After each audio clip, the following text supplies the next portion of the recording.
As an entrepreneur, it's very easy to fall into the trap of searching for the one big thing that will lead to business success. Unfortunately, as a result of this approach, we often find ourselves jumping from one opportunity to the next, all without really building meaningful momentum in a single clear direction. So it's important to recognize that great businesses aren't built on a single idea or insight. Instead, they tend to be the result of a series of well-executed steps that contribute to compounding results. So each step builds on previous work to create better results. And of course, these better results unlock new and even superior opportunities in the future. So let's explore how successful companies like Amazon and even popular podcasts like the Joe Rogan Experience leverage the power of the flywheel concept in order to accelerate their growth. Now, before we break down the exact components that make up their flywheels, let's begin by setting the stage with insight number one: the power of momentum in business. The flywheel concept was originally made famous by author Jim Collins in his book, Good to Great. He invites readers to imagine a massive flywheel mounted horizontally on an axle. It's 30 feet in diameter, 2 feet thick, and 5,000 pounds. And your goal is to get this flywheel spinning as quickly as possible. Now, naturally, any effort to get this thing moving is going to begin with a tremendous amount of effort with very little movement to show for it. But if you keep pushing in the same direction over time, eventually it becomes easier and easier to get the flywheel moving. You begin to build real momentum. The same is true when it comes to success in business. There is no one idea or insight that creates momentum. Instead, it's a result of consistently pushing in one direction over an extended period of time. And it's this style of momentum that can ultimately cause a business to appear like an overnight success, where people outside of the business suddenly see fantastic results, but they don't understand the momentum that has been building up for years, where small wins lead to medium wins lead to large wins, and then suddenly this success appears out of seemingly nowhere. So this is a very powerful and important concept in business. And with this in mind, let's continue on to insight number two: how great businesses use the flywheel. Almost any action that contributes to forward momentum can be helpful, but the real power behind the flywheel concept is in building a momentum machine, creating a virtuous cycle that feeds on itself in order to create better and better results over time. So for example, let's take a look at Amazon's flywheel. It starts with lower prices on more offerings. Lower prices leads to an increase in customer visits. More customers helps to attract third-party sellers. More third-party sellers expands the store and extends distribution. That in turn helps grow revenues relative to fixed costs. And this greater efficiency then enables Amazon to lower prices even further. So as you can see, improvements to any one of the 5 components leads to better performance in all of the remaining components. And this creates a virtuous cycle. Let's continue on to another example from mutual fund giant Vanguard. The first component is offer lower cost mutual funds. Lower cost funds deliver superior long-term results for clients. Superior long-term results help to build strong client loyalty. Strong loyalty increases the total assets under management. Increased assets under management helps to generate economies of scale. And finally, economies of scale lower the costs of the fund.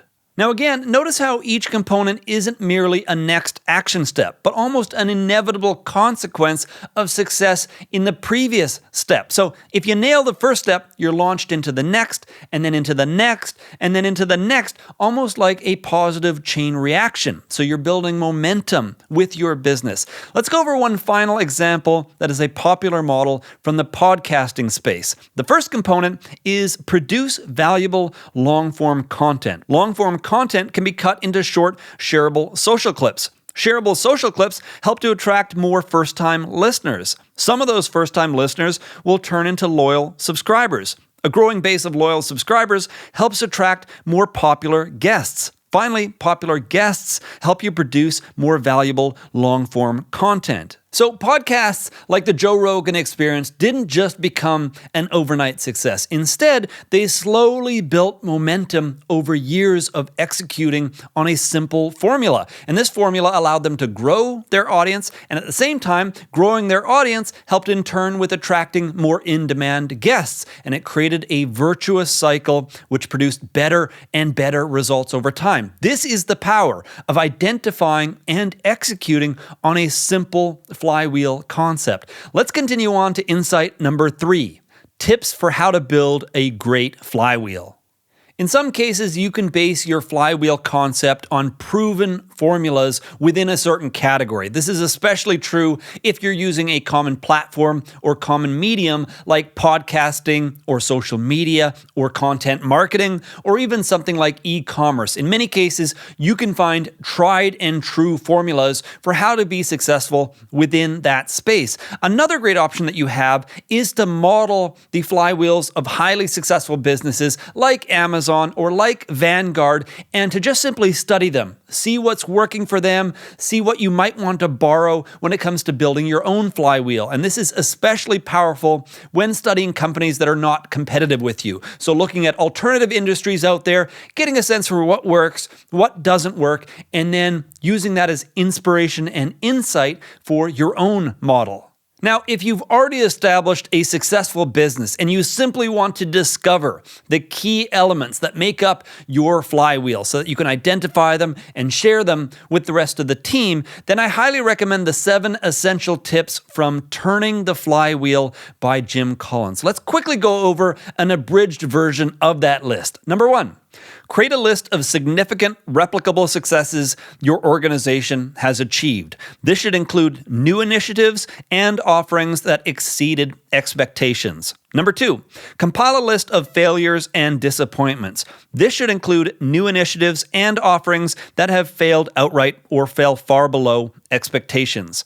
Number 3, compare the successes to the disappointments and ask, what do each of these tell us about the possible components of our flywheel? Number 4, using the components you've identified, sketch the flywheel. Where does it start? What follows next? You should be able to explain why each component follows from the prior component. Number 5, if you have more than 6 components, you're making it too complicated. Consolidate and simplify to capture the essence of the flywheel. Number 6, test the flywheel against your list of successes and disappointments. Tweak the diagram until you can explain your biggest repeatable successes as outcomes arising from the flywheel and your biggest disappointments as failures to execute or adhere to the flywheel. And finally, number 7, test the flywheel against the 3 circles of your hedgehog concept as covered in Good to Great. A hedgehog concept is an overarching strategy that flows from understanding the intersection of the following 3 circles. Number 1, what you're deeply passionate about. Number 2, what you can be the best in the world at. And number 3, what drives your economic or resource engine. Does the flywheel fit within the 3 circles of your hedgehog concept? Keep in mind that the goal is to design a flywheel where improved performance in any of the components leads to superior results in all of the remaining components. This way, you're able to build a momentum machine. And then it's simply a matter of executing on that flywheel strategy and finding ways to renew and improve it over time. Now, it's important to note that the flywheel concept is only one of the core ideas covered in the Good to Great framework. The complete model includes 3 stages: disciplined people, disciplined thought, and disciplined action. And within each stage are 2 key concepts. And then wrapping around the entire model is the flywheel that we covered here. So if you're interested in learning more about the Good to Great framework, then I recommend that you check out my full summary. I'll link that up for you down in the episode description box. Or, of course, you can simply pick up a copy of the original book. That's it for this episode. If you have any questions or comments about anything that we covered here, let me know down in the comment section. And be sure to subscribe and visit rickkettner.com if you're interested in other powerful insights from the best business books. Thank you for tuning in, and I look forward to connecting with you again in the future.